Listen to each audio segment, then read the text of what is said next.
এই সুযোগতে গৰিমা গাৰ্গক জালুকবাৰী সমষ্টিত ইলেকশ্যন উঠাই দিব লাগে। এখেতক মই আপোনালোকক দি দিম। এখেতে ৰাতিপুৱাৰ পৰা তেওঁ চিঞৰি আছে যে এইটো সুযোগতে গৰিমা গাৰ্গক জালুকবাৰী সমষ্টিত ইলেকশ্যন উঠাই দিব লাগে। এওঁতো কেতিয়াও জুবিনৰ গান শুনা নাই, কাৰণ ইছলাম ধৰ্মৰ নিয়ম মতে মৌলবীসকলে গান শুনিবই নোৱাৰে। আপোনালোকে যদি তেওঁলোকে এণ্টাৰটেইনমেণ্টত যাব নোৱাৰে। আপোনালোকে চাই ল'ব যে ইছলামৰ নিয়ম হৈছে তেওঁলোকে গান বাজানা এইবিলাকত, যদি কোনোবা ইয়াত ইছলাম ধৰ্ম কৰা সাংবাদিক আছে ক'ব যে অন্ততঃ মৌলবীসকলে এইটোত যাবই নোৱাৰে। এইটো তেওঁলোকৰ নিয়ম। যেনেকৈ পাৰফিউম, যদি ৱাইন মিক্স থকা পাৰফিউম সেইটো তেওঁলোকে ল'ব নোৱাৰে, সেইকাৰণে তেওঁলোকে আঁতৰ লয়।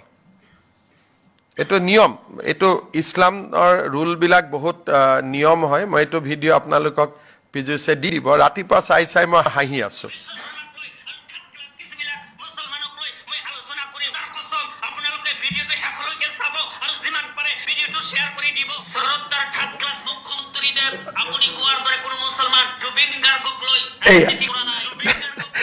তেওঁক আপুনি এতিয়া তেওঁৰ এইটো শুনিব।